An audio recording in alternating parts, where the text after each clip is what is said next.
tapu ki he o tua mafi o ku afio i o tau lotolotonga. Tap ki haoiki, tap maha tau whanua. Tap ki e whaiwhekau, tap e whaka hatak lotu. Tap ki e tonga tope. Kore ki u whanga tuai, ka tā moko e maari e ko ni ke tai rei. Ak mou tolu ko toa peo ku mou wakai mai ki e polokalama ko ni i he ngalu o pe. Ko e lot mo whakaamu e hoko ai wahe o e ako wholofola o e houa ko ni. Hoko ko e tāpuaki ki a te koe. Whepe whitu ke ai ke whanau mai pe mamata mai ke polokalamani. Whakaamu pe hoko ai ako lea so ni ko tāpuaki. Mawahi ki ho mo ui i e wike ko ni. O kia e whiwhia mawahi a te au mai whewhekau e tuin mounga. Ke taritari ai whae ko ni ka koe tiu tamarolo e kolisi piola. Lois la tu e keti. Ki he polokalama ko ni. Ai ako wholofola hoa ko ni Lois. O ma fie tai am tau. Nari koe. I he whiawhini. And we look forward. Ki he wahe te ke whai. Pa moe nai ako nate to'o pia me he. Ako le sone toia Isaia. And again ko whakaukat pe si kainga whanongo. Pau pe aha whainga whakafotunga. E tōno no ki hoianga mo wakai. Kore pe ke mahu whanga te lotlere a eiki. Ki mua pe ke mau hoko atu ko kore atu whaiwhekau. Ke ni whai mai mua tau lotu. Pea tau hoko atu. O tua mafi koe mau tamaita ngata o awhio i he langi. O ku mau monu ia pea mau koloa ia i he tāpua ki o e mo ui. Ko ke whakakoloa ki mau tolu. I he taimi whaingataa o ku towhanga ia e mamani o ku mau whetangutu iai. Pea o ku mau hangatu e o tua ko e o wau. Pea mo e polokalama ako wholofola ku mau kamata ian. O ku mau ilo e loloto ha o wholofola. Pea mo e whakangata e poto ha tangata. Ka o ku mau lotu atu pea mau te kaki mo hapai hake a e mau nge esi ipu mahani. Ke whakafonu mu aia e o tua. Pea ku mau lotu atu ke whakaata ho lau maari e ma oni ke wholofola mai i he ngahi mea ngā ue ko mau te kaki kakato atu ki ho awhini ma o wha. I ronga ha mo oni ku ke whina ngalo ke a o ki aia e mau wa usia pea mo e mau mahi no. Ai ako anga koeni o ku mau lotu o tua lau maari e tāki e kina ki mau tolu ki ai. Whakapoto i ho mau ngutu ke mau maua e lea totonu ke whakamatala aki ai wholofola loloto e a Fiona. Wholofola mai a he ku mau whakaongo atu. Ko mau lea ia ia kalaisi ko alo ka ko mau whamu ui. Amen. Amen. Ko e le soni whikahiwa e. Le soni to serve and to save. Le soni ne valu ko tau si itu at me ai. Pe ko lawe i pe whaiwhekau ka ma Lois. O ko ai pe ngai le soni. E ngai le soni ko ne e valu ko tau si itu at me ai. Ngai me ai mo mahu inga i ai. Pena mo mawhana. Ho mo ngai au si ai le soni. Pa ko toka te haki whenga maari e ke mo wahe mai taha pe ua ngai mea ma whanai pia tau toki hoko te kora pe ke whakamata mai whewhekau tau toki ala pe mea ke Alois. Malo au pito e toke tā suunia fufuka o kou koloa ia i he whainga maari e toi mau ke tau to e kau whatahai i he ako anga koen pia ka hangepe ko e lawe whiawhia mawahe i he hawani kau whataha pia mo e to whiwhine koen ko Loisi la tu peleketi i he ako anga ko lotu beia e mea ngā ue ki tau tolu he o tua mafi ma aia ne wholofola i he whiawhi koen. O kou mahu inga ia toke tā pepehe ki a Loisi i he whakakaukau ko tā ke kina mai eni ki tau tolu i he re soni e walu ko eni ko hiri pia i he wike ko osi o kuiaia e makatuunga mahu inga na aku mawhana mawahe ai. I he kaweinga koe o e whakaukau e tohi a Isaia whakawhie maari e i a hoku kakai. Pea tā ke kina mai e a ko pea hanga e he toko taha whaure soni koe kuata ko e ni. O ne o mai he wike ko osi ai kan no loto koe tohi a Isaia ia. Pea ne hanga o mai pea mo vesi te fito koe o wike ko osi. o ko whakaamu ke hanga mo lawe e whakakau koe ni. Koe uhinga ko le soni ke whakawhie maarie i a hoku kakai, ke oange kia ki nau tolu e nonga mo e whie maarie, i he roto lotonga o e whai ngata a pea moe ngahi whai ngata au nau whihanga hangai pea moe ia. Pea wahe whango fulu ko ia tohia isa ia vesi uluaki, pea moe vesi hono hiwa. Ai au pehea no whakarea, mou whakawhie maarie i a hoku kakai. Vesi hiwa. A koe o ku omi ai o ngongo le reiki sayone. Alu hake koe ki he mo unga maalunga. A koe o ku omi ai o ngongo le reiki selsale ma. Hiki hake hore o i he maalohi. Hiki hake ia oua e mana wahe.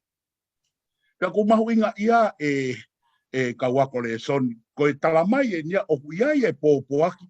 O ku omai koe tau mua ke whakawhie maarie. Mo whakanonga ai kakai ai o tua o nau tofanga. I he ngahi whai ngata. Pea koe maari e koe whakaukau na tala mai ke pehe. Ko koe ke hao moe pōpuaki whakanonga moe pōpuaki whakawhie maari e. Hiki hake ho reo. Alu hake ke he mounga, pea ke kalanga reo lahi oua e whakareo reo si. Pea koe ku tatari na ku tatari pe koe harewa e pōpuaki toke tā. Kai tala mai he konga whakaosi koe o e vesi o ne pehe ia. Ke hiki hake ho reo i he mālohi. Hiki hake ia oua e manawahe, pea ke pehe ki he ngahi kolo o suta, wakai ki ho mou otua. Koe pōpuaki aka nā ku mahu inga iai, ai au ku talamai e he whakakaukau koe ni, koe pōpuaki koe whakawhie maari e, o whie mau ke nau toi whakatoka ngai, koe wakai koe nu mahu inga ki a te au talamai, hangeha toi pe mai, whakatoka ngai ho mou otua. Ai ke mou ilo i ho mou otua. E anga rewa a e tau whalala ka kato ki he otua o whie maari e pe mononga neongo e ātakai ki tau tolu e whainga taa pia moe mamahi. O ku makatu unga ia i he e tau iloi ai otua koe o tau lotki ai. Ai mea koe tene malawa. Ai mea koe tene kone palomesi tene hanga koe o whaima ki tau tolu. Pia o ka pau rewa o ku tau iloi pau koe o tua koe ni o ku kau maia maaku. Pea kou iloi ai no mālohi, pea mohono mawhai, pea mohono iwi koe, tene lava ke whai koe maaku.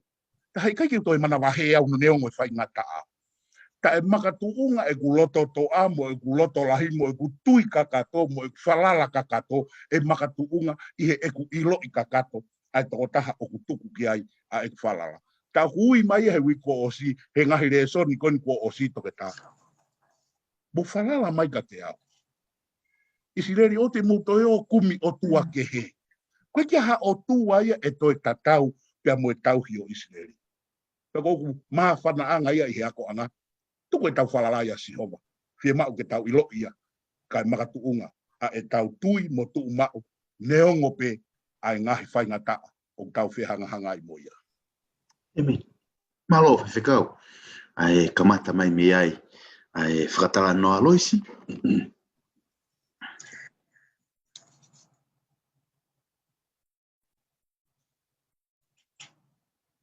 Mute mai. Ika, o ngolele mai pera. Oh, okay. Okay. Ko whamalo atu apito he taitalele pia mo e whainga maari e ko o mo ke u kau atu he talanoa e wholofola. Pako lau ko e tāpua kia ki hoki whamiri. Pako korepe ke u hufanga i he talawhatapu ko kamata aki ai whiohi angani. Ka ata na iai halea e toko ki tu ape i kai whiunga mo e whanongo. Ki moua pe ape ke kau whanongo. Pako korepe ke u hufanga te loto. Koe whehui o kumai ka ha ai ha mea he lesoni koen. I he u lesoni koen ko tau si tu a mea i teni hanga o alasi. Ai e kumo ui. Pe ko ha mea o kutu i hoku loto. O kumali e katoa pe u lesoni e toke tā lotoa. Kaku ko mali e ia pea alasi au he talateu koen e lesoni wike ko osi. Ai whawhia mali a hoku kakai. He talanoa koe ki he sotia. He hireang e taulahi hono wana kai kene lawe. Ko ko ngata tau. O nofo ai, he tau e ua fitu mo ne kei whakakau pe. Oku, ihe ene loto ke ne hanga o mate aki, pe mo ene loto ke ne ke oa na mau i ai ongongo hono fonua, pe mo hono taki, na ne tuku pāpe, ki he whakapapau na ne whai. Kaku o mai a le soni ko maa whana he ni, he ne osi e tau pe a tu whaki mai ke talaki ko melino. Ko melino ko ngata e whai ngata. Kanaka ke tari, na ne pehepe o huikai ko hamo oni. Kai osiang e tau e wa fitu pea toki wakai pe e ia ke ni ihi o whitaulang mo nau tolu, o ne ilo ai, tā ko osi e tau. Kako ko whakaukau e toke tā, ki he taimi koe ni, i lolotonga e taimi koe ni, na e nofo whainga tā ia pepe a mo loto, i hono loto, kua fua loa meli no, kua fua loa ngata e whainga tā. Kai kei kulukia pe, kei whainga tā ia pe, ai mo ui o pehepe, oku kei whai ai tau. Ka koe ni o mai ai whakakaukau pa ko maa whanai.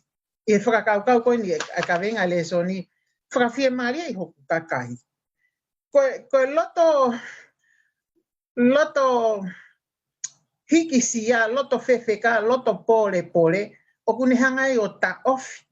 Ai whainga maria ko osi whakangofua he o tua. Ko ngata, ko aweni, ko hoko koe whakawhia maria. O mai whakakaukau, e tō mai, te hei saia whanuana, e lawe ki ai whaiwhikau, veski mui, vesi uahi vau ne pe o pe mai, o kune whoaki ai mālohi ki he vai. Pea kia tek nau tolu, o i kaiha nau mālohi. Te tana mai lewa vesi tolu noa. E tupu ai vai, pea e hinga au pito mo e kautalavu, ka koki nau tolu, nau tatali kia sihova, e whakafonu ho nau mālohi. Toke tā,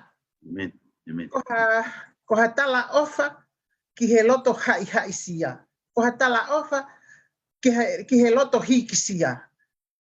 O ku osi iai ai whakawhia maari ko tuku mai. O ku lea mai e o tua, ko ngata e whai ngata a koa wen ke hoko koe whakawhia maari. He o mai koe ke off mai ange. Ko osi, ko taimi ke tautari ai whakawhia maari e koe ni. Ke hoko atu. Tuange hikisia, tuange pore, tuange kulukia. Kai hoka kala asiova o tau whawhia maari anga. Malo toke tā. Malo Lois. Maa whewhekau e whamanaki. Le soni o wiki ko o sikau e le soni whakafu ofa. Mon. E pea ko maari e ne huu. Patau te tifito pe e ne huu lolotonga vaua e le soni o kuata koe ni. Pea toi huu i he konga utau mo ui ai. Whawhia maari i homo loto. He ko homo otua koe hau iau isleri. Koe whawhia maari homo loto. Pako whamalo atu. Koe tau le soni koe ki he weekend ni. Pe uru ai le soni koe to serve and to save. Kaya koe tauki. Ia mo ui. Koe veste fitou to me toha Isaia vai whaua pa me vese no ulaki pe ono lau. Wakai ki he tamai o eki. Aia o kuou pou. Aia kuou fili. Pea kuou file fia ia te ia hoku lau maari. Kuou tuku hoku lau maari ia te ia. Tene whakaha ai whakamau ki e ngahi sentaire. E koe whakamau ko niu lau pe uhinga ki a ngai mea ki eke. Ka koe tuku whakapala ni he will bring forth justice to the Gentiles. Ton peke tau ngai mau ko rea ke whakamau totonu ki he kau ngai sentaire. O tolahi ia te tau tolo tau whakaamua ke tau mata tonu a ngai whaunga na ngawe aki he eiki i ne ngau i he mamani ko ni. Whakama tolahi ke nau uelu he hala na hane whanonga ia. Ke nau siotonu he ngahi mata tahi na malanga ai. Ke nau whanongoa e ne ngahi rea pea siotonu i ene manawa ofa o whakamo ui a kakaina e whioha. Pea moia. Ka ufotu mai he re soni. O tu mai re soni ulaki quotation ni pe koe ai pene kaunanga o ase re soni. Fotu mai re soni. Ka pau o ke fie a Eva i he hala na e fowai ai eiki. Te ke mau hono topua i ngahi loki o fonua e puke. Te ke mau hono topua i ngahi feitu o fonua e masiva. Te ke mau hono topua i ngahi api pōpula. Ia feitu upe o ki ai a loto o mafesi pe mafofoa. Te ke mau ai e topua ai eiki o ka pau ke whai ai ngāue whakasevaniti. Ka pau te ke nofa whakaukau i wharerei ka laisi. Na kai ke hau ai eiki wha mo uia ke ting nau tolu o mo uirerei. Na hau e ke mamaki. Na kai ke hau ai eiki wha mo uia ke ting nau tolu ma oni. Na hau e ke ting nau tolu ko wanga hala. Na kai ke hau ia eiki wha mo uia ke ting nau tolu o ku masiva. O tu maarie, o i kai ke masiva i hamea. Kana hau e ke nek nau tolu o ku fonu he ngahi masiva viviri. Koe uhi na e kai ke hau ia to be served. Kana e hau ia to serve. Ka paulewa ko tau eiki ia. Ka paulewa ko sipi ngā ia. Koe uho lewa e tau resoni ko he wikeni. Ko tagoa ko koe pa muau. Koe ongo kau se vānit pe tau tō. Tona e sihova. Koe sipi ngā e pa ko tui pe koe hoko at koe ni e ngai vahe koe ni e whahoko te whaiwhekau. Ma ai a loisi e hoko koe whakalahi o e whakaukau o e uho o e resoni koe katau toluka atoa koe kau se vāniti a eiki.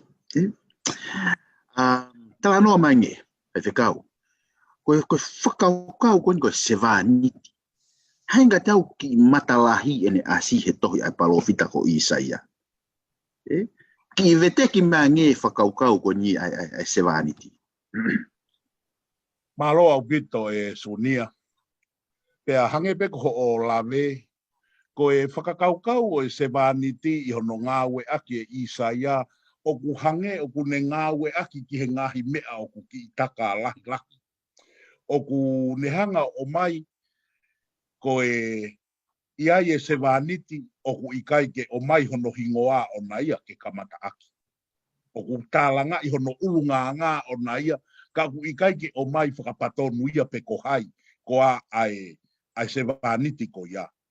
Pea o ku tala mai e he tohia koe a Isaia i he whakakaukau koe o se vāniti ko ki nau tolu o ku nau whakahoko ai ngā ue pe koe tuunia ia ai tanga ai toko tahakehi. Pea o kunau whakahoko whatongia ki nau tolu, pea maa e toko tahakehi. Pea o kunehanga o mai ai whakakaukau ko e ni i he tohi koia a Isaia, o ku iai e ngahi kulupu pe ku iai e whahinga kakai, o ku ngā ue aki e tohi a Isaia ko e kau se vāniti ai o tua. Pea hei kai ke uloto ke toi fu alu mamao e toke tāpea me he whakakaukau ko ke hanga o tuku mai i he whakatuunga koe o se vāniti. Ka utala mai, o ku malawa e he otua ke ne ngāwe aki, a kakai ko ne ui pia ne whiri, ke hoko ko e ne kau se vāniti.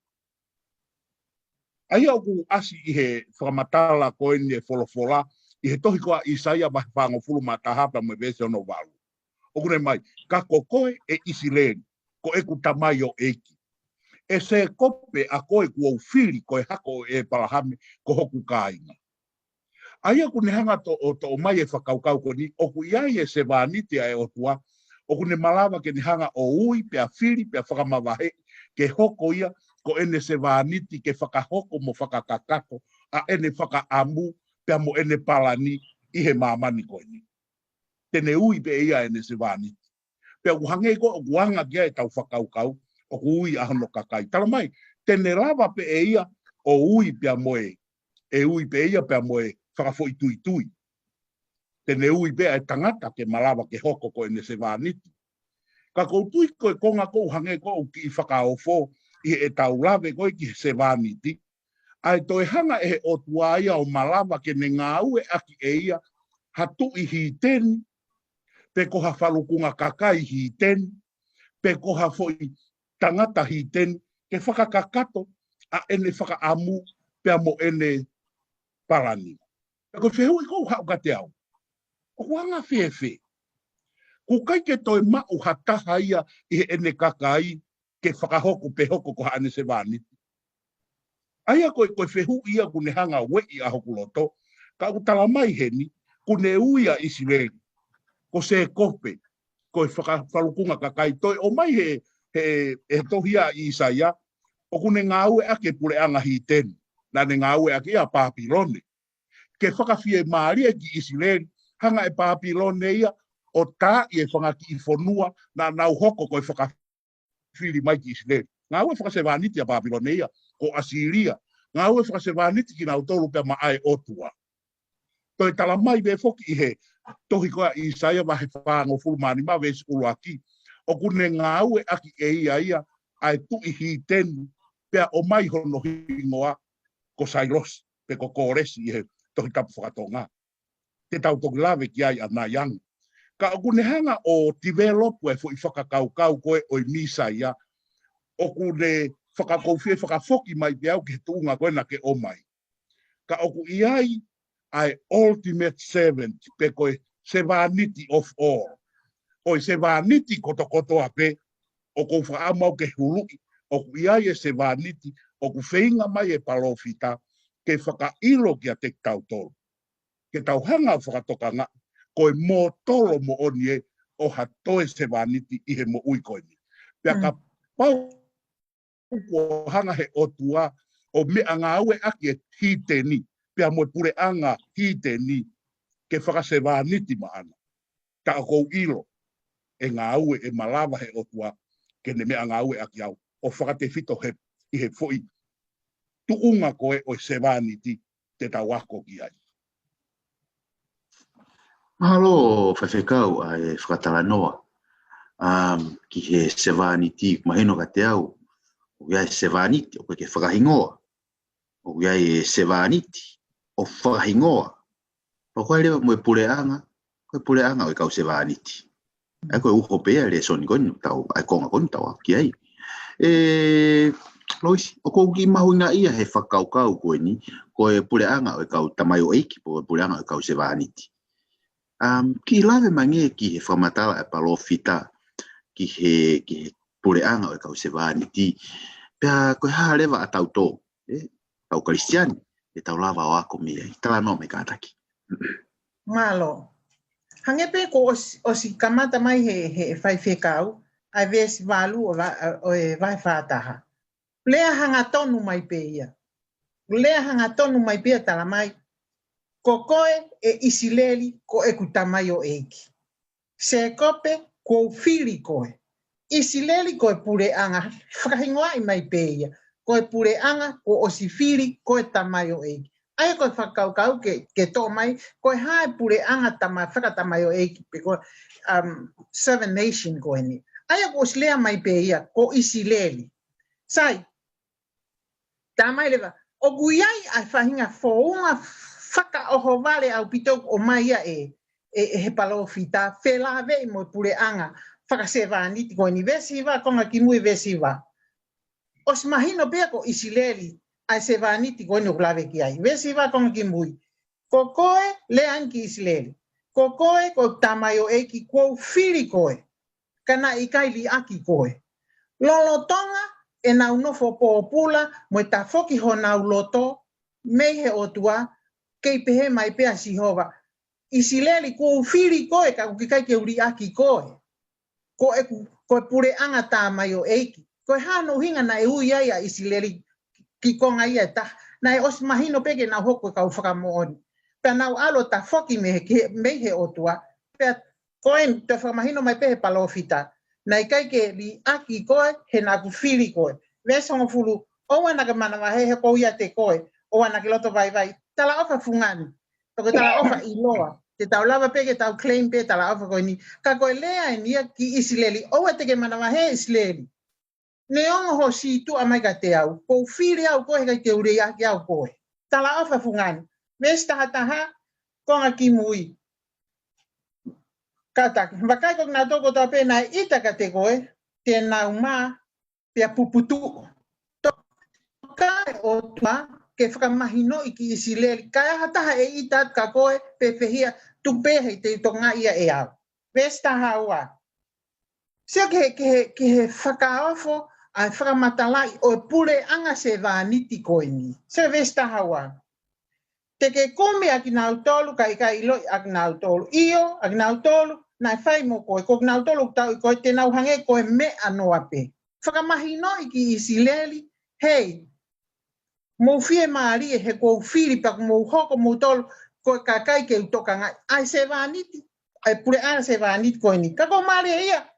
He vesta ha wha. Tataki atu. Oa te mou manawa he vesta tolu e. Te oni o panetalang.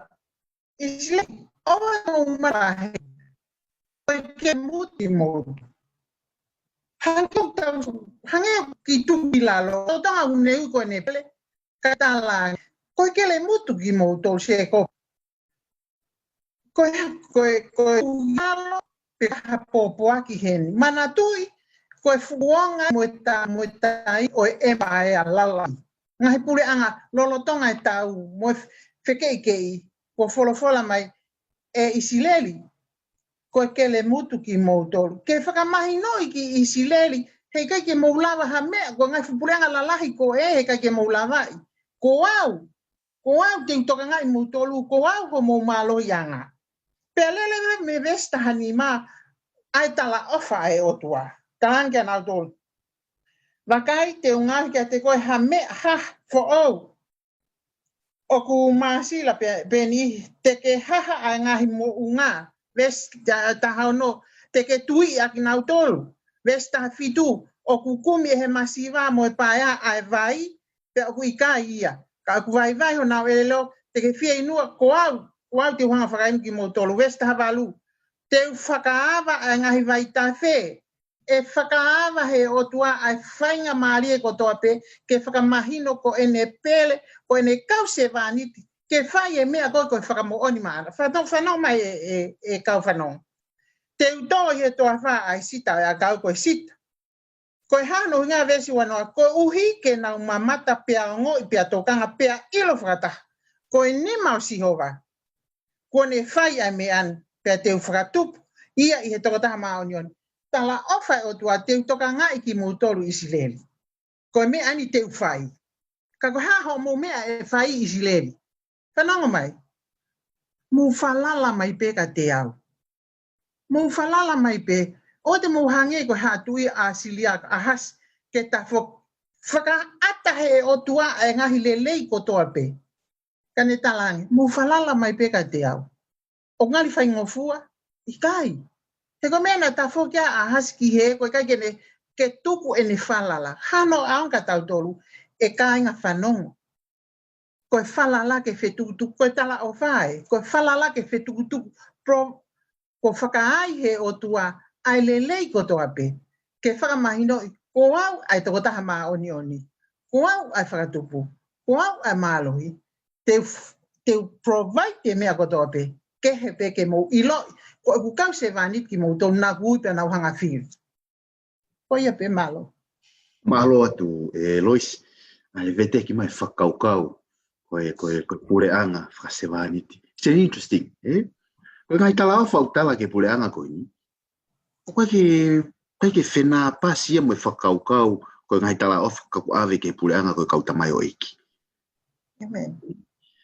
But then ko te from the other side of the coin te pe ko kau tamai o eiki ai tui o ngai tui mo eiki o ngai eiki it's not just an ordinary servant kau se va niti tau tolu alang so ko ngai tala o whakato ko tau mea pu whai ko whai whatongia o se va niti ko e whakaivia mohono togoni mo ha fua ngai nau fie mau ke whai aki a ngā we.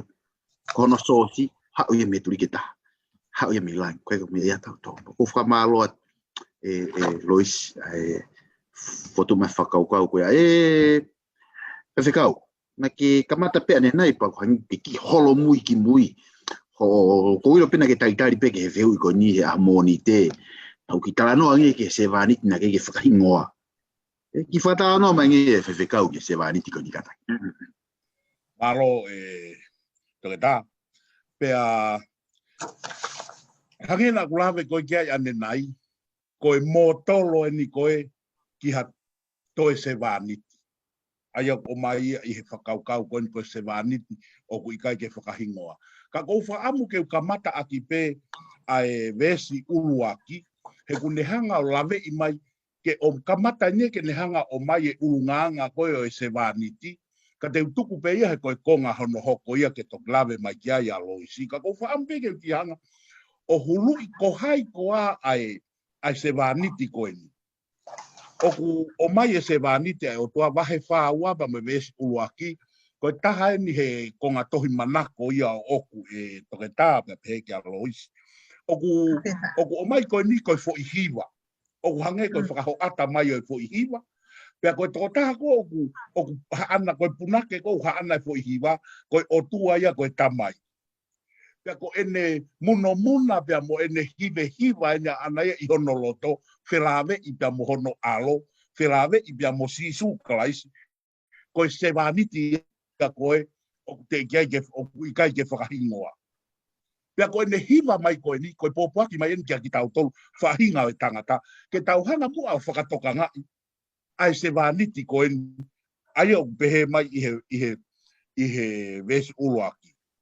Koe fo irea beni na kumau inga ia ai koe i he vesi te fito wike kua osi, toi kamata mai aki pe koe eni e isa ia, wakai. Pe koe foi uhinga koe ai, behold, ai koe ne uhinga mai, mo whakatoka ngai. Ai a koe rea mai eni kia koe mo au, mo tau tolu ko toa pe whahinga e tangata. Koe pehe mai eni e he tamai. O earth, whahinga e tangata, human. Mo hanga whakatoka ngai e tamai o eiki. Ai a o kuo pou, ai a kuo whiri, pe o ku fia ia te ia hoku lau maari. Whakatoka ngai ange hiwa pa moi muna e tamai, kia ki tau tolu ke tau whakatoka ngai. Koe toko taha koe ni kohanga koe o whekau ke alu atu. A eku tamai o eiki. Koe toko taha ia o kou pou i. Koe toko taha ia o kou whiri, pe o kou fia. Ko ia o kune hanga whakawhia i hoku lau maari. In whom my soul delights. Kune hanga o mai. Kua utuku hoku lau maari e kia teia, tene whakaha ai whakamau totonu pe koe justice ki he ngahi sentaire. Ai o kune o mai e nia, ta koe hoko mai ai se wāniti koe ni, koe mafu te fua e ni koe o e tamai, ku hoko mai koe se wāniti, kene hanga o mai ai whakamau totonu ai merino mo fie maari e ki he wahinga e tangata, kua nau tanu mia, pia mo ku moa e nau mo ui, i he ngahi whaingata au e angahala. Mesiwa, tala mai, e i kai tene tangi pe hiki hake hono reo, pe whakaongo atu i he hala, e i kai tene whesii hakaha kua wolu, pe tāmate i ai mama o kukohu, tene omi ai whakamau ki he mooni. Tala mai, tene whakakakato hono whatongia i he anga vai, pia moe loto whakamau, pia moe anga maru. Amen. E kai ke pore ia, i he ene ngāu e koe, tene hanga whakahoko, i he mo ui koe ni. Pea oku nehanga o ako i au, ta koe ngāu e whakasewāniti, o hono mahu inga ke whakahoko, pea ke kaurerei kia ki nau tolu koe, oku whai ki aia e tokoni. Ka oku i kai hono tau mua o naia, ke kumi hoto ongo, i he ete ngāu e lelei koe, oku whai. Pea oku fie mau ia, ke langi ia, ai tō taha koe, oku whai whatongia ki aia se wāniti. Aia koe tamai, ko ia e langi, i he ngā ue e se wāniti oku whai. Taha e nia he pore mau inga. Ke hau o kou flu e fu mamahi kotoa koeni mo e whaingataa kotoa koeni i hono tuunga na hifo mai aki ke mamani. Ke langi ia ai e toko taha ia oku nofo fie maari e pe ia i he wani hufanga he whakatapu. Pau be koe loto whakatō ki lalo pia mo e loto o e whaki mo oni. E i kai tene vai, koe foi vesi mahu inga ia kou whatonga, tala mahe vesi whaa, koe wahe whaa wa. E i kai tene vai, ko unga hei kai ke fail ko fo ilea he will not fail aya ku ne hanga yo fo papau I mai ta ko pau ke nei kuna e ia a ene fo misiona ko e o ku tau mu ama ge ene nga fo se vanity e kai te ne vai pema na vasi ko fo ilea ko roto fo hei kai ke roto fo ia he te nei kuna ia ko pau ke ikuna pe hei kai ke manawasi kai oua ke whakotuku ai whakamau totonu I mamani pe e tatari a ngahi motu ki he ene whono. Kaune talamai e iaia e toke tāki a te au I he hoko mai koe a se vāniti koe ni. Ne ongo koe ngā au e whakase vāniti. Ka kua whakapapau I mai ko ene misiona anaia kua pau ke hoko ia. E tuku, e kakato, e hoko. Pea talamai kei kai ke loto fo'i pe loto si ia kai oua lewa ke whakakakato ni misiona koe ha kono o mai e merino, kono o mai ai no ngā mo fie maari e kia ki nau tolu o ku whaingata ia he mo ui. Pea talamai lewa he te uhiki ki he vesi ono. Ko au ko sihova nā ku ui koe I he mā oni. Pea te upuke honima. Pea tauhi koe, pea fuaki koe fuakawa ki he kakai koe mama ki he ngā sentaire. E toke tā mahalo pe koe taha I he vesi mahu I ngā taha ki a te au I he konga koe nio e ako. O kune hanga o talamai, ko sihova o kune ui ai se vāniti koe ni I he mā oni. Pea talamai, te uhanga o puke honima. Koe whakaukau o mai koe he ni. I hono tuku koe ni ke hifo mai e se vāniti koe ni. Ki mamani. A fio I pehe e tamai ia, e ia e ha, e ia e mamahi, e ia e ai whaingataa, e ia e tangi, e ia e whaingataa ia. E whe ao pia mo whe kuki mo ia, e whakatanga I e anuhia, e tai, e ri aki. Pia koe hiwa koe ai tamai une pehe, kai I he meani kotoa, te upuke honima. Koe palomesi mo ia ka te tau tolu. I he hoko mai a se vāniti koe ni. Ne ongo I ngahi meani kotoa pe. Ko ene tuu whai to tonu koe ki he tamai, I hono vā pia mo e tamai, ai koe na ne whekau mai a ke hoko mai. Ko ia hono mālohi anga. Pia ku whakatatau fuke tohi koe a Isaia wahe tahataha. Koe uhi ngā koe no lawe I koe talanoa, koe hako koe I he aka o se. E ko mai ai fo I whakatata o I fuka kau horo. I he wahe hongo fulu, pa mo vesi tolu mo tolu wha. Kai tala mai, ka koe aka o se, o kune omia ia whakaukau, neongo e osi e pule koe a te vita, koe foha o se. Ka e hoko mai ai huri, pia mo e waa, pia me he hako koe a te vita, o hoko koe pule, aia koe se vāniti ia, whai ia tala noa, ia Isaia wahe whāua, pia mo e vesi uruaki. Alo, e whewhikau, ai vete, o e whakaukau, se vāniti koe ni. Loisi, Kaya hangi ka te au fotu mai me whewhikau koe se vāniti un tau tala noa kai koe Misaia koe, eiki ko si suka laisi. Sio ke ngai uunganga ko hanga he tohia Isaia wa whaua vesula ke whao, o fotu mai whelawe I pia mo e. Ai unganga o e tamai o eiki koe ni, a se vāniti. Pia ke sio ngia ke hangai le soni, sorry, pa ke sio ngia ke he tuu, ai mo ia kalaisi he whakawa who'ou. Tohalewa tau hai le soni, te tau mao me ai. Pena tatau ai mo ia kalaisi, whatarau ke lawe a se vāniti, e lawe ai palofita. Tohalewa whainga le soni, te tau mao me ai ke tau ngawe aki, a tau tolu koni kau kristiani. Tau no me katai. Malo, o mai whakaukau, koe ha ai ulunganga se vāniti, o kulawe mai kia ia Isaia. Pea mo ene hau koe ki he ulunganga whakahoa ki he ulunganga o kalaisi he puakawa fo'o. Pakulawe mai e whaiwhikau he ko ngalahi vesi uruaki. Ka te uhoka pea au ia e vesi ua. Koe lawe ne palo fita ki he se vāniti kone o mai he lesoni o te kai ke whakahingua. Ka putuhu ko haia he puakawa fo'o he ko mai ai pehui e toke tā koe ha ene whakawhilawe te mo unanga kalaisi. Sio ke lawe palofita. E ikai tene tangi, pe hiki haki honoreo, pe whakaongo atu ia, i he hala. Ha se wāniti ianga whakalongolongo. Ha se wāniti o ku whakaala a ene mo'ui. He konu tala mai, he kai tene tangi. Pe hiki haki hono leo. Pe whakaonga ati he hala. Mati wa he tahawa. Mati wa he tahawa. Ves tahanima. Ka ihe ilo ia e sisu. Ilo e sisu me ves tahawa. Pe mai toki alu ki tu. Pe toki alu ki tu a kau whalesi o nau whakakau pe e whewhe e nau tamate ia. Pe ilo e sisu ves tahanima. Na ne alu me iai pe mui ia te ia ai kakai toko lahi. Pe ne whakamo ui a ki nau tolu kotoa pe.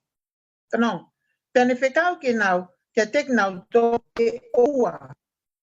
Ke oua na nau whaka ilo ia. Ha se wāniti, ianga whakalongolongo. Koe whukakai koe na ne whakamo ui, na ne whekau ke nau alu, ka ua te nau tala. O te nanga whakilo ia. Ibe e si ui no pia ke matei ke whakawhi atu ni ai. Kana e ha uia hange koe ka venga wikeni. Koe ha uia ke tauhia se wāniti pia ke whamoi. Pia whai e misanai. Neongo na ne ilo o kutu ai kau whalesi ke tamatei ia. Pia ta hoko atu rewa taramai. Koe uhi ke whakamooni ai ana elea ake he palo fita ko Isaia o pehe. Hiki ka kato mai e mātiu ia ai fo i kiki te he kai ke utoi lau atu ia e au he koe mtau lotonga lea ki ai. Whakamooni e fo i kiki te ia. Pea whai pehe e se wāniti ai uhinga e ne hau koe ne misiona ke ha ke tauhia ahai. Whanong. E i kai tene whesi ha kaho kua volu.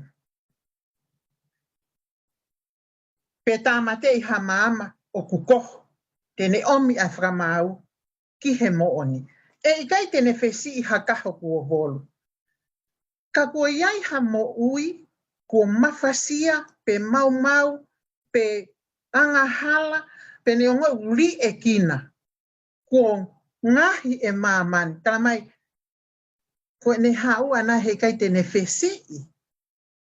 He kai, ka kua iai ha mo ui kua hau o ku ongo ili e kina. Kua ngawe anga halapea shera de mo ui. Kua hai mea si kua hau ai se vaniti koe ni. Ai se vaniti koe ni ke toi ngawe whaka se vaniti ia. Ki he kaho kua volu. Ki he mo ui kua olo lalo he ngawe ai anga hala. Pea tala mai lewa.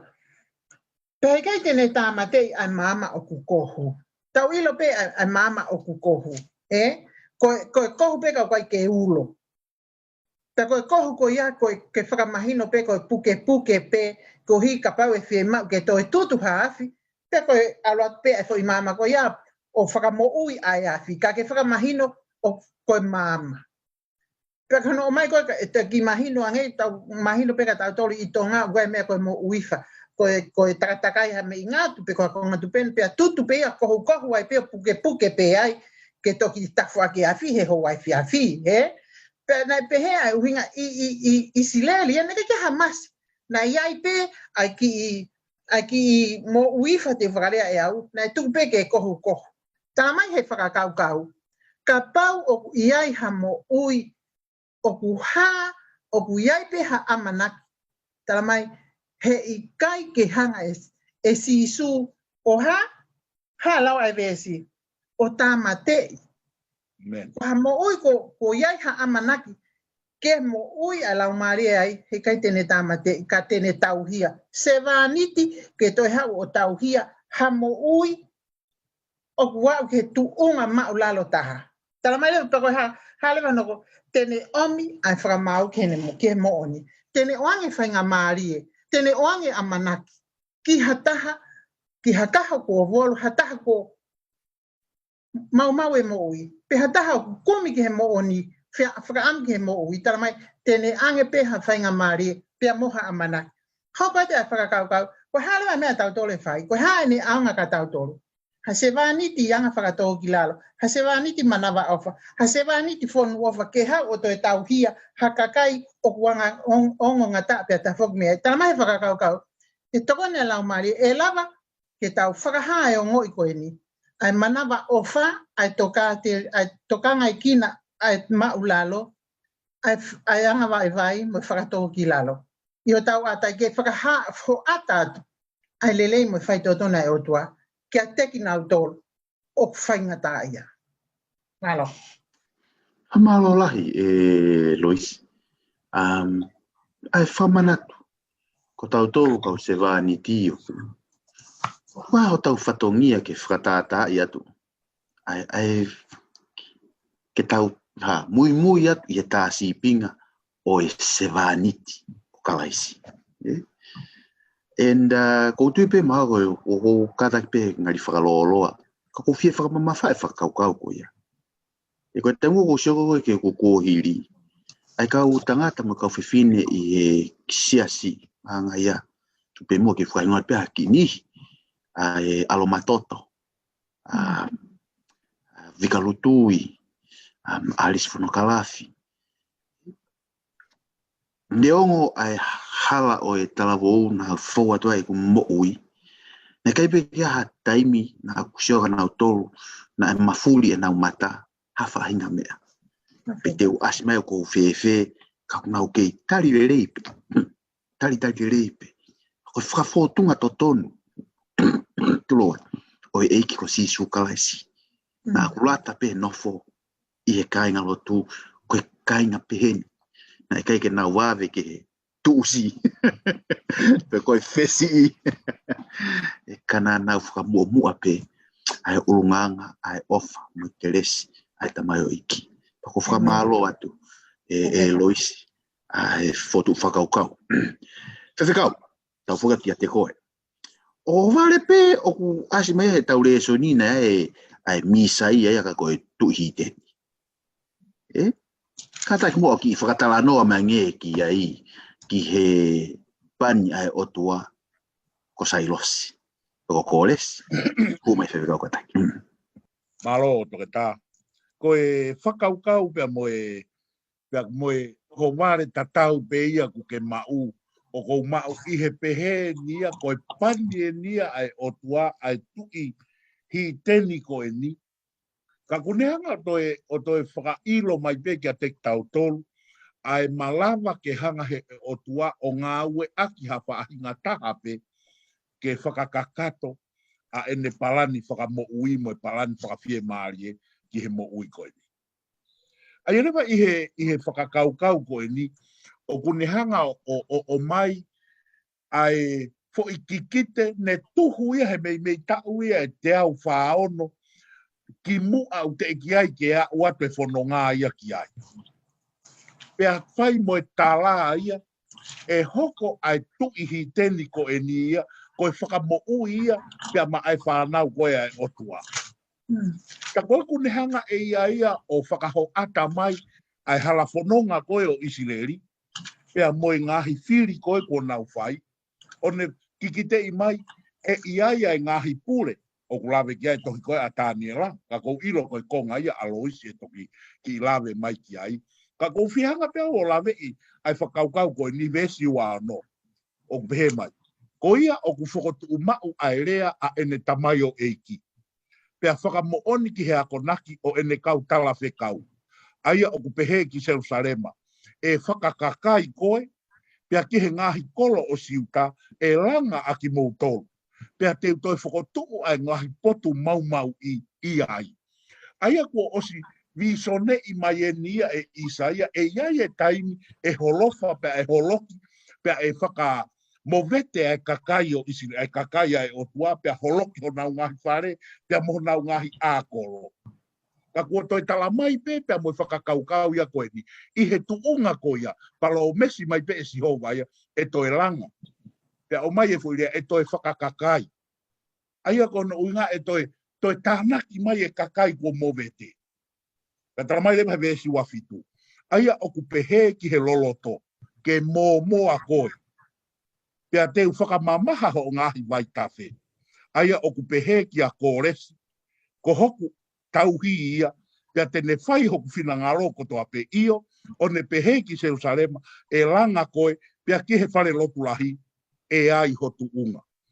o ki kite ni pe o tala whakapaton, pe o mai pe I he whakakaukau ia ko e ni. Ai founga koe, e hanga koe, e he misa ia pe ku, e hanga koe, e he pania e o tua e kōresi, o whai ati hono I kuna I ko Papilone. Tala mai e whakamamaha hono mai tawhi. Tia tau ako me historia, ai founga koe na anehanga koe, o whakamamaha aki e mai tawhi koe. Koe mea ko mahu inga iai, a ene pehe mai, e to e langa ho whonua. Tala mai te unga aue aki pia neongo pe koe tui hi tenu. Te umea ngā aue aki ke u whakamanatu pia u whakailo ki a koe e Jerusalema. O ku ikai ke to iaha o tua ia e tatau pia moe tauhio Israeli. O ia whie mau koe ke mou tuu mau ai, nofo ai. O ai toi ma wahe pe mei ai. He neongo pe ai ngahi, whai ngā taa pia moe e ngā aue aki o tua ha founga pe. Pia kou mahu inga ia he whakaukau koe ni e suunia une. O ne whakaho ata mai ke au te God will go to the othermost. Ke whakamo ui hono kakai. Pea ka pau koe whaunga pe koe a uki kāre wale. E alu au hai pe o tua ia. Iha me ke whakamo ui mo whakawhie maari e ka ki tau tō. Kiki te I pe ia. Pea uwhie mau ke tau hanga whakatoka ngā. Ke hoko ia koe whie maari e anga. I he tau whiohita mo tau o tua. Whamalo atu whewhekau, ai whotu whakaukau. Ko maari e pe whakaukau, ka pau wala o tua ngawai ka tu hi teni. Tai mō no whakaukau ke whunga waka tau iai. Mea niu shefe o tua, mea mitatani mo e whehui koha si isu, ki he kau whare si. Wherea ka wito Israeli whekau pia Ilaisia ia ke alu. Wito. Wherea ka ukiria kone mani pena whakamo ui. Misiria. Tau hake pe ko tau tolu, And I think it's ko tapenga I leson ki tau apio a to ki tau whakaukau ki ai, Tau pe mo rea e ki, pe mo whakalongolonga mo tolu, ta whae ngau e se wani tika tukua ki uau ke maka ke na ana tolo, o whae ngau. It's ton pe ke tau no whakaukau ki ai. Loisi, o ko maafana pe whakaukau na mo oni ki kite, alo fita. O maafana pe whakaukau ki ai, o ko kore atu, ka pau te aha ki kite e taha he wholofola, o ko ke ma. Ke whakatawa noa mai ki ai mo ne tonu whakahistoria. Pambo e koe hae, o ne hanga o ha. Lawe I whewhe tau tui. E mutau no whakaukau ke wholofola e o tua. Tala noa mai loisi kala. Malo. Ko whakaukau whakahange ko ke o mai. Koe ki te he wholofola. Hono whakamo o ni me historia. Paku ka mata mai whoki he whaiwhekau. Paku whehoko te o mai whoki a whoki ka Daniela.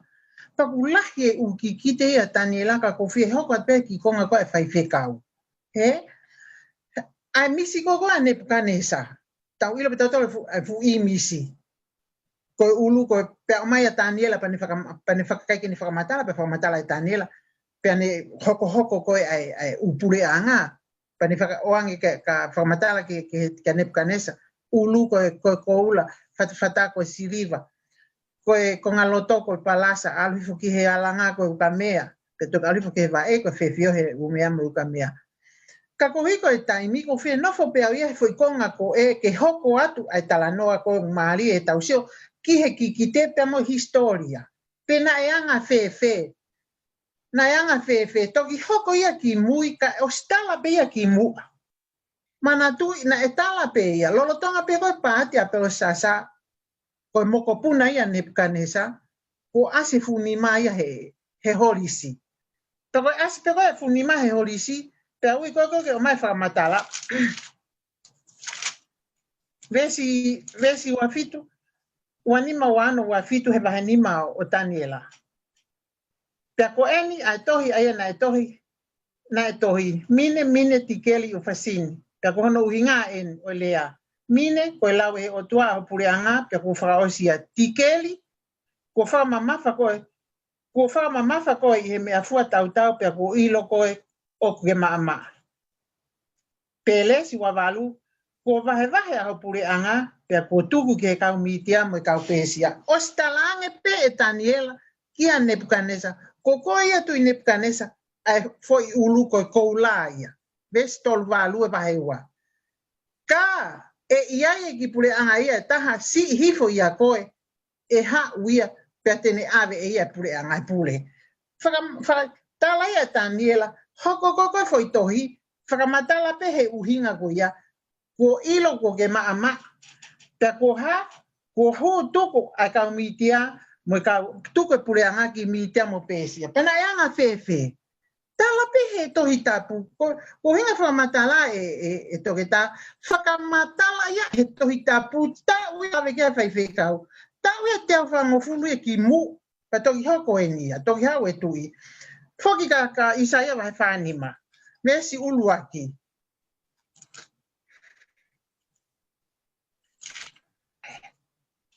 Pehe se wa ke ne pani kia koles os frahingoa peia. Te kai ki hawa koles ia os frahingoa ia he otua e hau.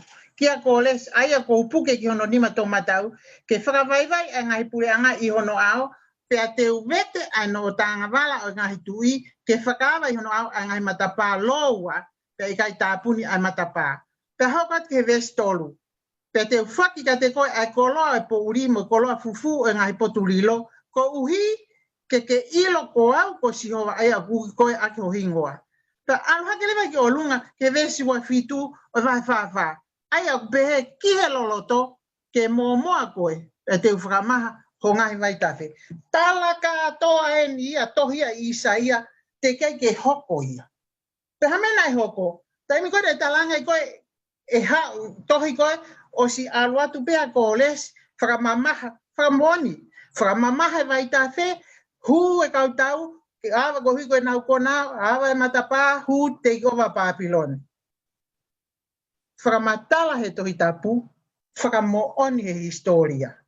Koe hale mai mea o mai kata, koe haa mea te tau wako heni. Koe haa ai whelave i eni pia mo e wholofola mo tau toru. E toke tā, koe wholofola o guia e ki kite. Ko whia whakafoki, ke lea koe ai o tua he vahe whanoa, vahe whaua, mana tui nau lawe ki ai e Isileli. Ka pau e kai ke mou whalala mai ka te au. Ka pau ke mou whalala ko mea ko whaiat ka mou toru. Mou whalala. Pa ka pau he kai ke mou whalala mai ka te au. Vesi ua taha e ki lawe ko ki lolo te ki konga ki ai. Pehe si hoa. Whakaha ho mou mea. O pehe he tui o seko pe omi ho mou lea mamapa. Sai ka kai ke mou whalala mai ka te au. Mou mai tala mai ka te au. O maha mou whakamooni. O maha mou whakamooni ka te au. Hoko hifo e vesi. Whakaha ngahi mea vesi wa tolu. Whakaha ngahi mea e hoko a mui ke mau ilo ko ngahi o tua ki mau tolu. Io whai lelei pe whai kovi. Talang, whea mau o tua. Te nau lava tala mea hoko a mui. Ko au ko tala ae ka hau mehe kamataanga ki he ka mehe kamataanga ki he ngatanga. E whai le son e toke tā. Ko o tua ko ni koe koe nei wholofala koe kia Isaia koe ni au ne tala mai. Ko whakamooni e. Ko whakamooni e. Ko lava tala ka hau. Ko hame tau toi vei uai i he wholofola pea moi ki gite he whakamoonia me he historia. Hame tau toi vei uai. Ko wholofola tala mai o tua. Mo mai mo lea mamawha Isileli. Tala mai mo whakamooni. Ma mo whakamooni. Ko o tua koina mo mui ai. Tena lava tala ka hau. Ko au. Ka kai keiki mo whalala mai ka te au. Ko mea mo whalala ki ai. Pen. I'm thrilled. Ha o tua pia moha tui o tau hau ke tau tari. Ai lea ai o tua. Tau e whiha ki mua o kune tala me he kamatanga ai kuanga. Malo. Oh. Amen. Tau maa whana ko toa pe. It's always good to know ko o tua o tau lot ke ko o tua mo ui. He o mo on. And this is not the only proof. But it's one of the most important truth. But it's one of the most unbelievable truth.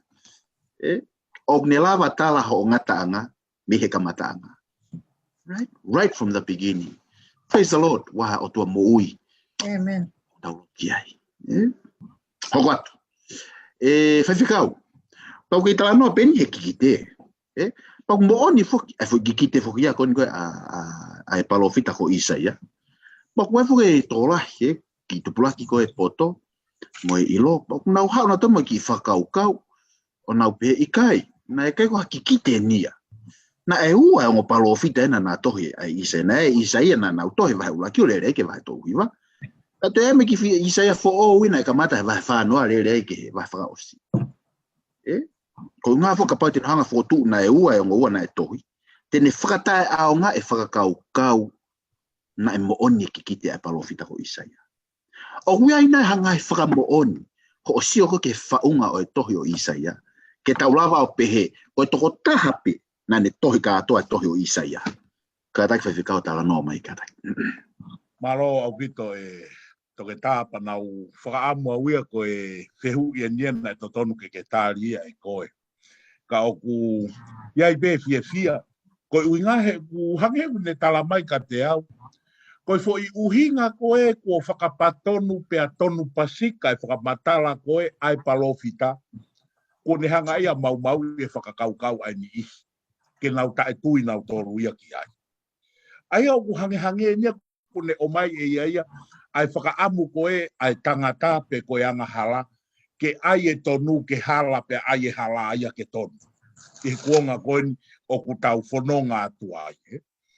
Ka koe uinga ke tau hanga o whakatoka ngai. Koe uinga koe kai ke nau fie mau koe ke nau tari ai tonu hau a koe ai lau maari o e kikite. Ai palofita. Ko nau hau ai mo foi founga koe na ko ke hanga koe o lawe i mai e toke tā.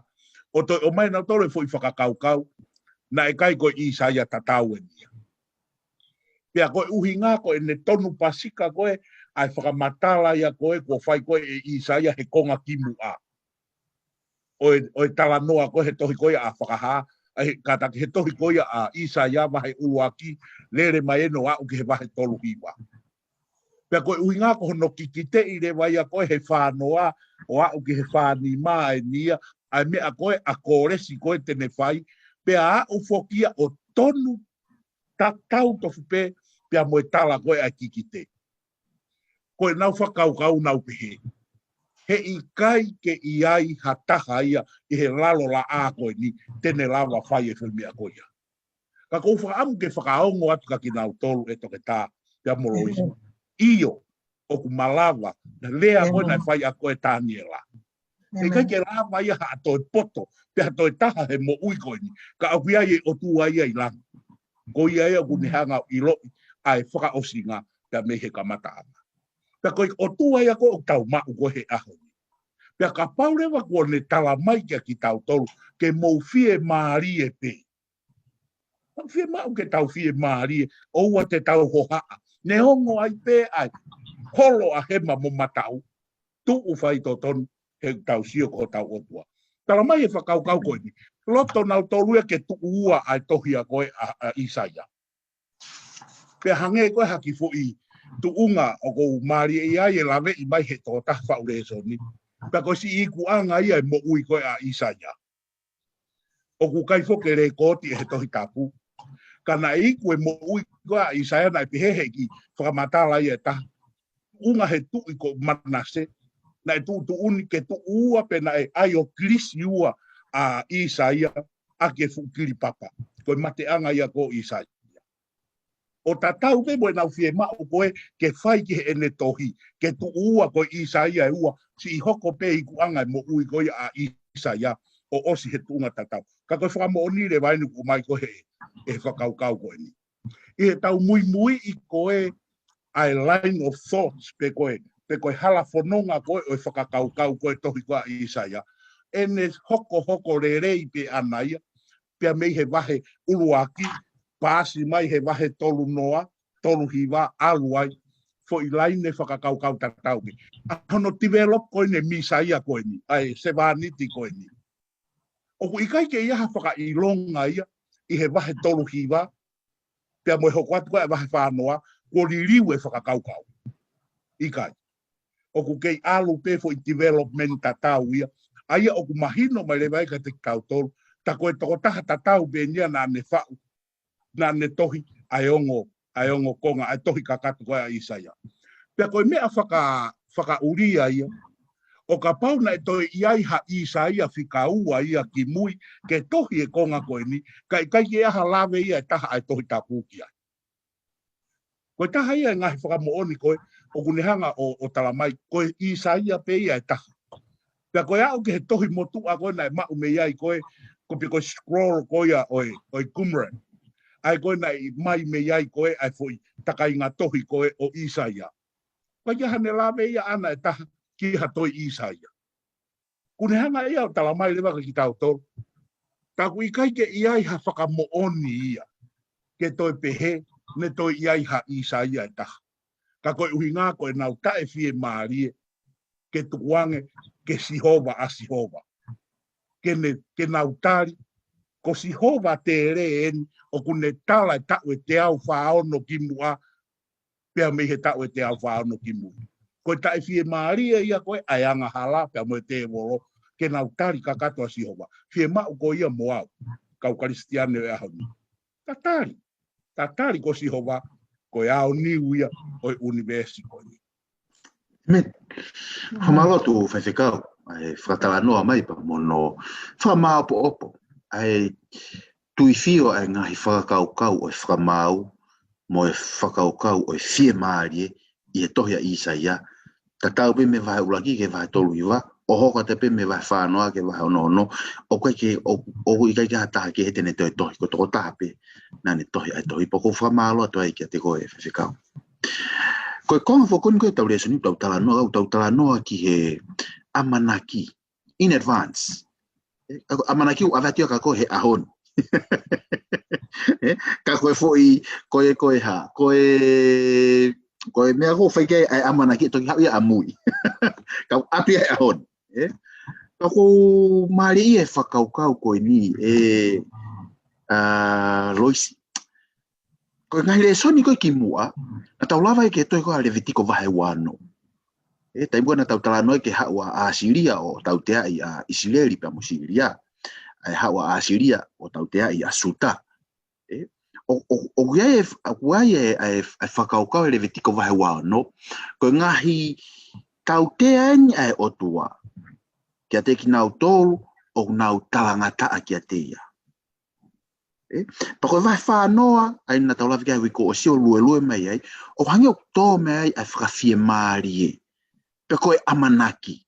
Hangi o hau whakataha pe ai tau tea. Pe amoe amanaki. O nga hau pe me wheitu tatau pe. Hau pe me toko taha tatau. Pa koe whaamu ki vete ki mange, ai Levitiko vai wao no. Ai ves whanoa ki e whani ma. Ai whakakaukau ko ia. Hope in advance. Tā noa mai kātaki Lois. Maari e whakakaukau e toke tā. E ho mai koe he whaule e soni, ke hu ai foi amanaki lolotonga utau wako ka sevaniti. Sevaniti. He? Pea o mai le vai, o kuiai koe, o mai ai amanaki. Mei he sevaniti, ki he kau sevaniti.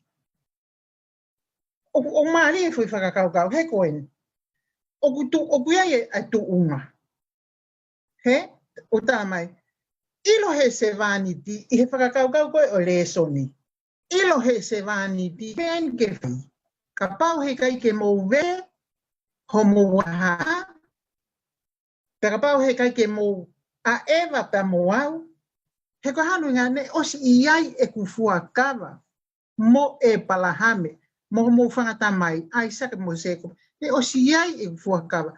Ka ko eni. Ka pau he kai ke mou vete. Ka pau he kai ke mou whakato mala. Tali e mou tau tea. Ko mou tali koe tau tea u ilo ai ku mou whakato mala. Mou fia he tau tea u atu. Sike ke lea ai se vaniti ki he kaus. Ki he kaus se koe. Ki he pule anga se vaniti. O nau lolotonga nofo pōpula. Nau se vaniti ki he kakai ki he muri. He? Koe na mou ai ki he na ako ai. Ai se vaniti he ilo na mou poto ai. Whakarea pe ia aku e vai le zon whakamore pe. Ko e ni sai, ka pau he kai ke mō vete, mō whakato mala, ko ha mea e hoko. Mana tu ina osi fuakawa au ko mō whangata mai. Mana tu ina osi fuakawa, pantalangi, mō tari pe ho mō tau tea. Mes whātolu. Tō asi fui whakakaukau ko ia. Mō tari ho mō tea. Mo tau tea, ai ang mahino mai ko e te tari ko me hoto tau tea ku te iloi o ku te hala. O kia e whakatomala hoto loto. O kia e whakatō ki lalo. Whenga se vaniti ke nau aluhifo ki lalo, ke nau iloi, hei, o osima teu pe tāpua ki a kia mōtōnu. Ka kou whakaamu. Kou whakaamu ke mō vete. Te mō ha o tari. A eku mo ui, ko se vaniti au ke uha o tauhi ki a ki mōtonu. O si mateu lahi tāpua ki e isileli. Mouha. Ko whakaukau ia, tala mai. Mesi whato. Ka pau te mōtari, sorry, hangau ke toi whapalangi. E tukuri aki pe foki ai whonua ki nau tolu, pe te nua o mai e hono ngai sāpai te, i hene tukuri aki pe e ki nau tolu. Mana tu na wofo po la he ake ke kana os fuakawa fai fuakawaka e palahan ko e fon ki kakai o isleli pa mo fondo faka anawa e autua ke na tafoki ha na tafoki vete pe na tafoki ka faka more ki na dor ko tala o fai ko amanaki o ke yai pe ai amanaki ko lea e se vani ke kau se vani o ia pe ka eso. Malo, ko mari e mau pe foi whakakaukau ko ia, na ki whau mama whai mai, e? Mao ko na ki lau mai fuka e vesi whātolu, e tohi ko e Levitiko wahe wano, pe mo e vesi whātolu, o lue atu ai, ka ko mari e ia, e tu ko e whakaukau he vesi whātaha, o pehehewe, ka pēr ko alu o whai ke, kia te ki nau tolu pia kua omi a ki nau tolu ke whonua oho nau whiri. Oho nau whiri. It's very interesting. Ko ke taimu tano whai ke whakakau ke otua mo e whaunga e ne area mo tau tolu whahinga tangata. E whai pe tau wiri tau noa ke mea koko ka hanga hala, te tau wiri tae nua, o watu ko hanga otua tuwangi, kai mo ke alo au kia. Ko taimu ke au ke pa mo le ba horea ko hokona ko ke au ke pa ko e ha ko la ko e pa lo fita ko sele mai ya to ya sa me vai te auto fitu ko e vai tafe o Babylon by the rivers of Babylon ko ke au ke vai tafe ta ke to ki tangi fra ise isa manat mai ki sayone and that's true many times pa ko ndeongo ai hina ko hina ko o se ai fulu ulu every now and then o whakaatahe o tua ki o aloa ke vai tafe o Papiloni ka toki lawa whai me mea tafoki. But in the meantime, ai alo ai whanonga oa and even in Babylon ke whakamanat mai ai amanaki na ange whangata mai. E pau whamaloat loisi ho hanga o. O mea whaotolahi tui. Ne whamawhana iau. Even in my foolishness, o ke hanga pe ato nai o mai amanaki. Right? Ke hanga pe ato mai amanaki. Pako, whamaloat, ai whakaukau ko ia. Tau au ke konga whakaosi. O e tau re soni. Tau au konga whakaosi tau re soni. Tau talanoa ai ni ki he tohia Isaia vai whaiwa. Whaiwhikau. Ki whatalanoa mai nge ki he fotu whakaukau me kona se vāniti o ku asi e tohi ka Isaia vai whaiwa kataki. Unmute mai kataki. Malo au pito e toketa. Pea kou ongo i he whakakaukau ko ni ai foi hoko rerei mai pe ai whakakaukau ko e whilawe i pia mo se vāniti. Pea au mai ni ko ke vahe whahiwa. Ko toi whakafuke foi whakakaukau i he vestolu. O ne hanga ia toi tala mai, pea ne pehe ki a te au, ko koe e isileni, ko e kutamayo eiki, te uongo lelei ia te koe. Aia o toe hange ka te o toe me pehene au o toe whakafoki e nia se vanitia o toe oange pe ia ki he pure angas ngā ue whakase vaniti. Ka ku hange ku ne hanga ia o toe o mai pe e whakakaukau koe ni. Koe nia o ku ikaike iai haane whelame i ana ia pia mo isilen i hono lauhi po koe ai toenga koe o i wahe ia. Koe talanoa pe nia kua ui eni ai misa ia kua ui ene se vaniti a koe o ku talanoa ki ai e tamai i he wahe whaua. Koe talanoa tatau pe nia o ku hoko mai koe ni he wahe whahiwa. Koe talanoa pe ke se vaniti koe o ku hoko mai. One o mai e ia me ai tolu koe ni ki Isileri. Talamai tene hanga o mai e whakamou. Salvation. Aia koe talamai koe nia, tene toi hanga whakafoki a Isileri. I hono tuunga koe na e iai, pia toi o mai ki he tuunga koe, o whie mau koe ke iai. Koia tene toi hanga o mai o tauhi a ne kovina anite, pia koia pe ia tene toi hanga whakahoko, e hoko ia koe mama, pia maa Isileri, pia koe mama. Ai o ko mahu inga ia he konga ko iau ne pehe mahe mestolu. Pia ne pehe kia te au ko koe e Isileri, ko eku tamayo eiki, te uongo lelei ia te koe. Ai o ne hanga o mai, ta koe taumua ia koe o ngā u e whakasevaniti ai sevaniti, ke ongo lelei ai ahono eiki, na ne hanga koe o whai mai ahono whekau. Ka pau koe sevaniti, koe mōtolo ia koe, ko hao me sevaniti, koe aloe otua. Ta hui kaike i ai haa tau, tō tonu aki tau tolu ia, ke tau to'o e tau tolu e langi, mehe ngau e whakasevaniti koe tau hanga o whai. Ta ko ki tau tolu ia, ko ui ki tau tolu e he otua, ke tau hoko koe sevaniti, pea e langi ia, e whakalangi i lewa, ai eiki koe o sevaniti, i he ngau e sevaniti. Koe uhinga e ko tau ngoto fuku ki tau tolu ia ki he angahala, pia ko tau whakaukau ki tau tolu ia, koe mea kotoa pe ia, it's about us. Ko hoko e nia ai salvation mo mea kotoa pe tau whai, o ku whakawhelawe i mo whakatau mua ia ki tau tolu. Ka uiai na taimi te taki i ta ofisi i hifoai. Pia ta hanga o whakatoka ngā, ko e ta ngā ue ko he mo ui koe ni, ko hono whakahai, ai langi, ai lelei, pia moe whaka ofu, oi eiki kune hanga o whekau i ki taua. Ko tau ai e tau tolu he taimi lahi, ai mo ui ta e ngata, koe kouru pe koe tau mua ia koe oi mo ui. Ka kou whihanga pia ui o whakamanatu atu, koe mo ui ta e ngata, koe pai pro taki pe ia, ho mau koe, ai se vaniti. Ange koe lau, ko mau pe koe se vaniti, ko ke mau kotoa.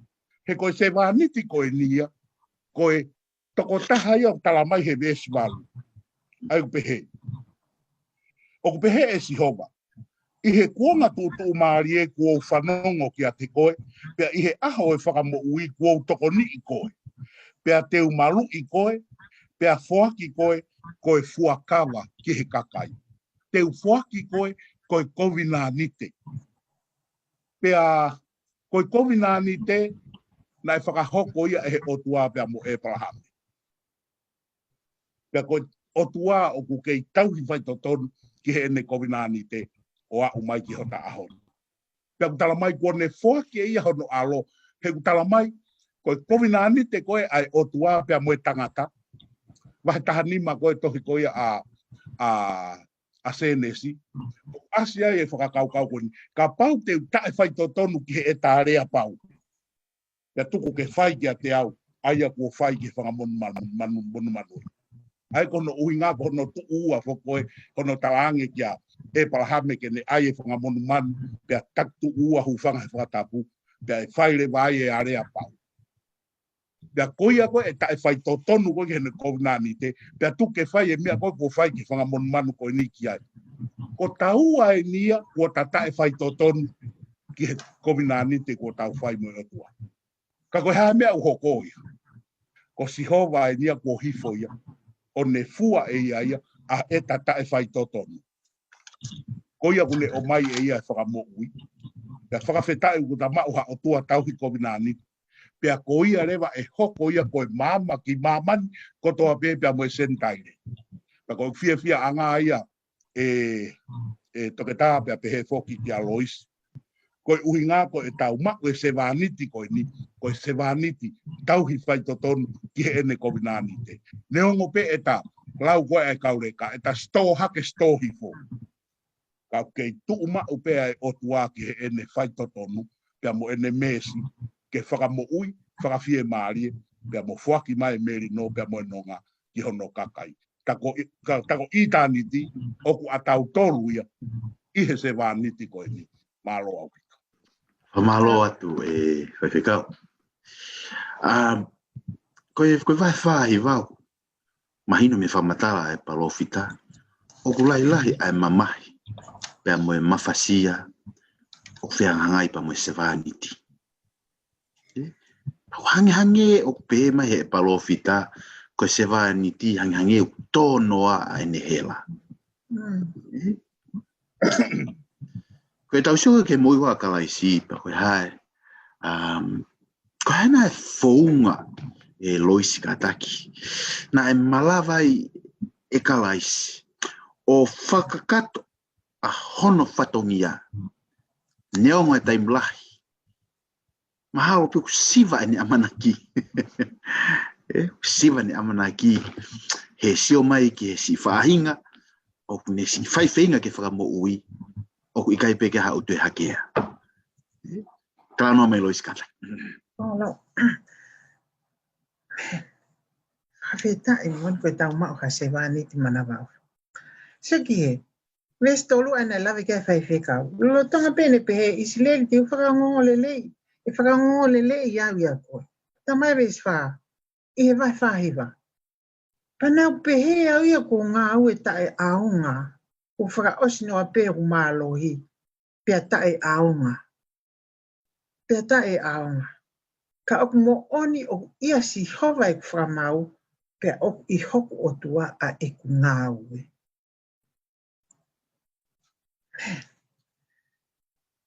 Hawhaka kau. Tau lawe talanoa mai he urungaanga, ta os talanoa tau tolu wahe whawa urungaanga se wāniti. Ko eni ia, ko mahino o kuri aki.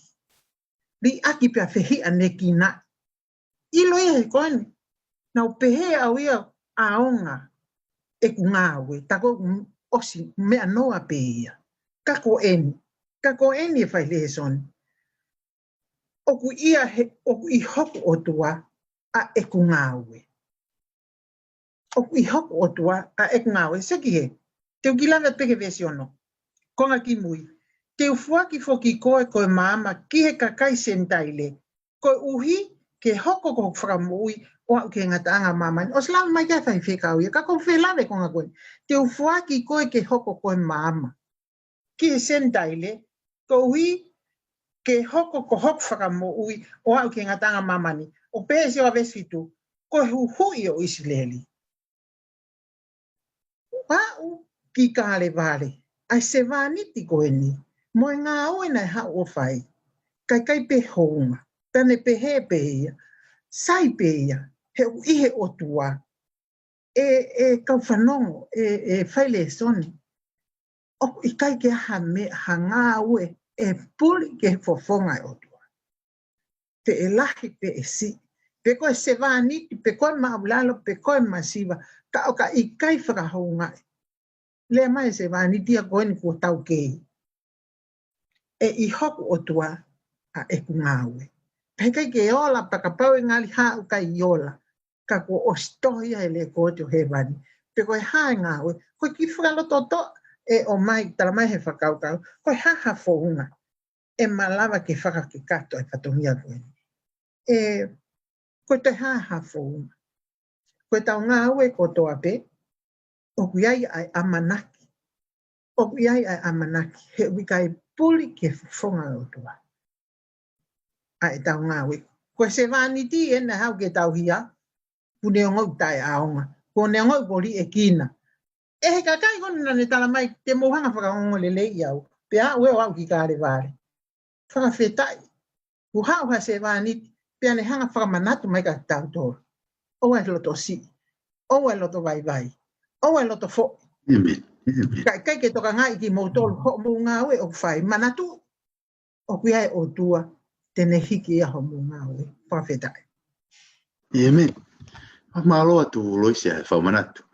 No, it's always a blessing, eh? O koe whamawhana atu te no whakaukau ki ai. E koe taimi kona hanga e pita o lava ki ai ki. O kusai pia siutasia ka te au. Hene kai kawa siutasia tau potu kakalaisi. Ko pita e na e ongo. E ko pita mo sione mo se miska koe ala kalaisi ka feitu ka koe tokotolu e pia una umimui. Eh? Pe taimi kona e whaia koe pita koe lava ki i. Pea tafoki koa pita he osi ko koe tu o tolu pia ua. Ai moa hufanga whatapu. Ko taimi kona e whanonga i koa pita koe ki ai. Pea tafoki a koa pita. Whiunga pini tafoki a ke mo i sio atu. O sio mai fofonga kalaisi. Nothing there, no condemnation.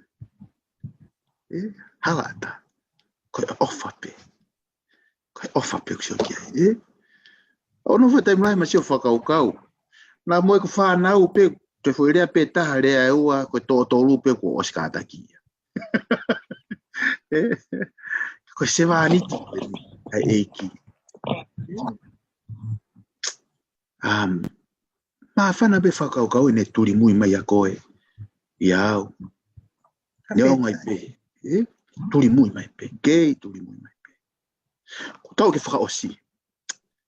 Ta whakamao popo. Loisi tau kamata pe mia koe. Ta tau hoka ke whaiwhekau. Pea osi pe whaiwhekau loisi. Pea ke whai mai pe tau lotu kukataki. Toke tā.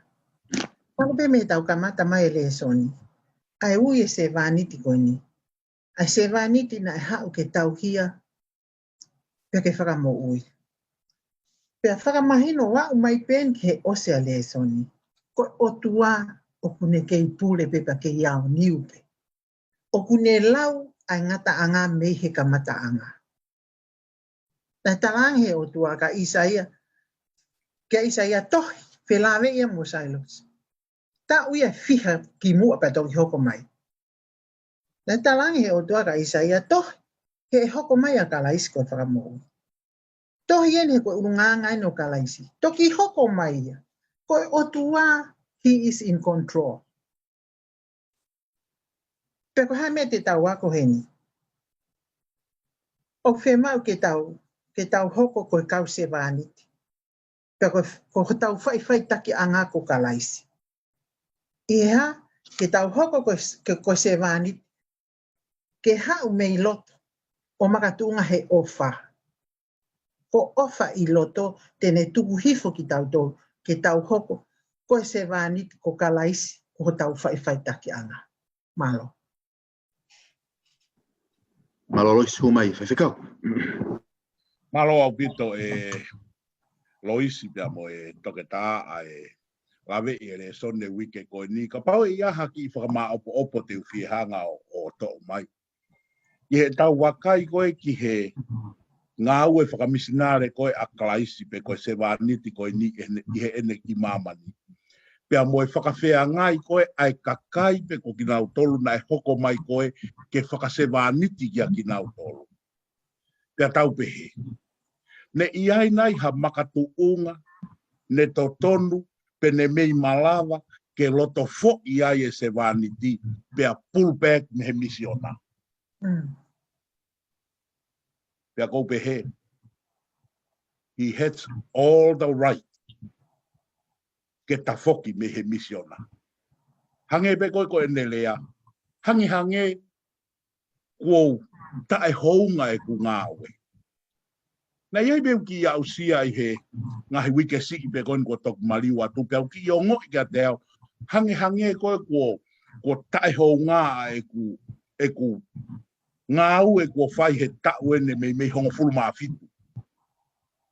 Pe hange na aku mei loto si i he ngahi me a peia i hoku potu siasi pia mo hoku ātakai.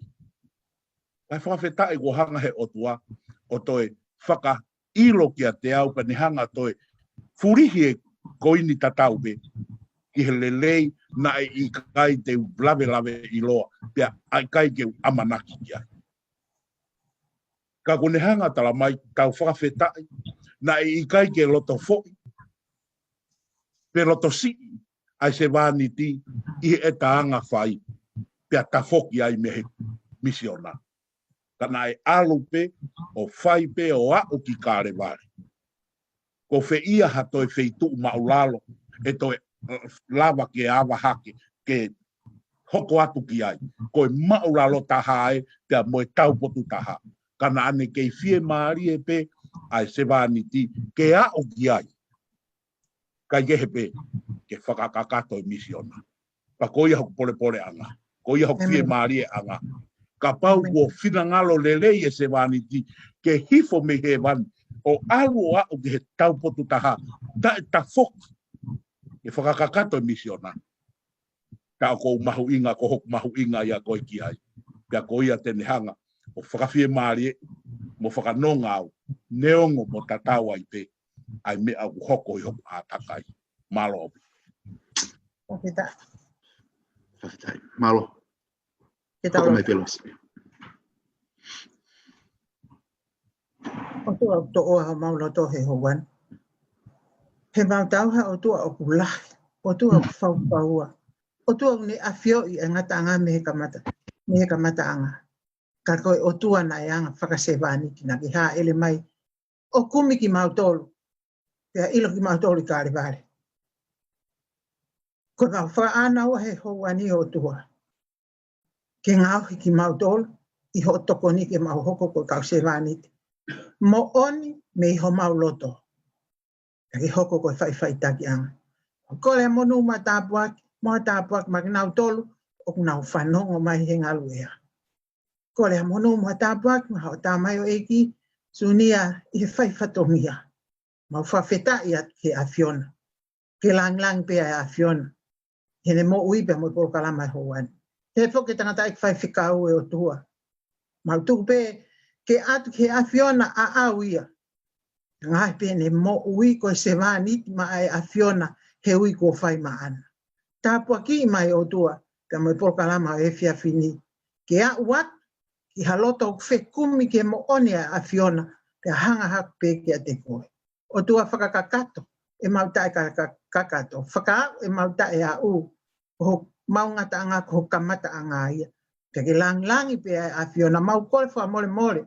Na gea taimi e lolo tonga, e mau wakole soni, ko hiki ai ho mau loto, o tua whakamole I ki mau tō. Tupea ka le vale ke mau toi atuai. Whakakakato mai ai o tua, ka ke tali lotu mai, mau whamalo atu, ko kei whanongo mai ka mau tō ko kau anga hala, mau kole ni a kalaisi ko alo ka ko mau whamo ui. Amen. Amen. Malo kainga mo lawa mai ke a le sonio e hua koni. O whape whai tāpukina mo tole he eiki, ke taunga wikeni, mo te lava mai pe taim te tau wika hau, ke hoko a te tau ako wholofola. Malo mo mea.